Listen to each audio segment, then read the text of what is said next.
Welcome into the Sun Devil Source 2-Minute Drill. I'm Ethan Ryder, joined with Chris Karpman. We just finished up Herm Edwards' weekly press conference ahead of the Stanford game on Friday. Herm Edwards talked about in that game they were without Evan Fields, and there were a bunch of different players that had to step up. Also, Johnny Wilson out as well, and Tyler Johnson limited. How did ASU play in that game without those players? Well, pretty well, especially in the second half defensively, right? It gave up no points in the second half. Evan Fields not starting. They went with Kewan Markham. Then later on in the game, they made some changes. T. Lee was out there. They had some other sort of different looks that we have not seen throughout the year. In fact, they went at one point in time with a 4-3 base. They had 3 corners and only 1 safety, which was different. And then also Anthony Cooper got his first start, and he actually really impressed Herm Edwards, was in the backfield regularly at that defensive end spot. Tyler Johnson ended up playing, but he was limited throughout the whole week, and they didn't know if he was going to be able to go. Still no word exactly on Johnny Wilson. He has a hamstring that kept him out of that game that happened on Thursday. I think they're going to have to just wait and see with practices this week how much he's able to do.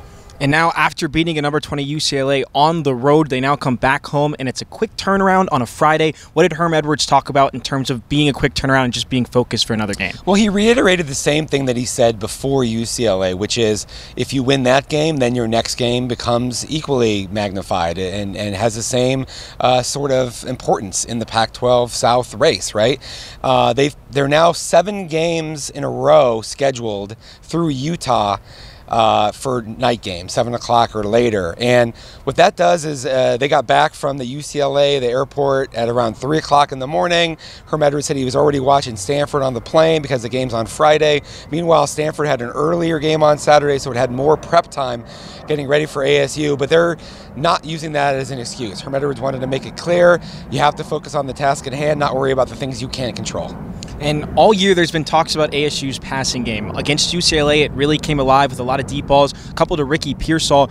Is this the thing that really jumpstarts that passing game and allows them to fire on all cylinders? Potentially. I think we're going to have to see that happen for another week or two if they can do it against better secondaries, because UCLA really struggled with its safeties, even its corners. ASU max protected really well against zero coverage, meaning UCLA likes to bring 6 guys, and they put their defensive backs on islands, didn't handle it well. That second quarter, things really got loose for the Bruins, and that's what propelled ASU to a win.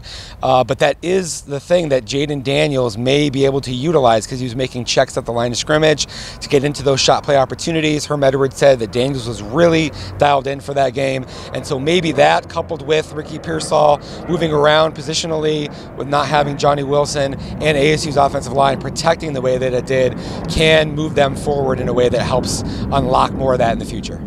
ASU is now ranked number 22 in the AP poll. They're taking on Stanford on Friday. Make sure to stay tuned to all of our content leading up to that game, because it is a Friday game. There'll be a little less content midweek in terms of being able to see media availability, but we will be giving you content up until that game. But for Chris Karpman, I'm Ethan Ryder. That was the Sun Devil Source 2-Minute Drill.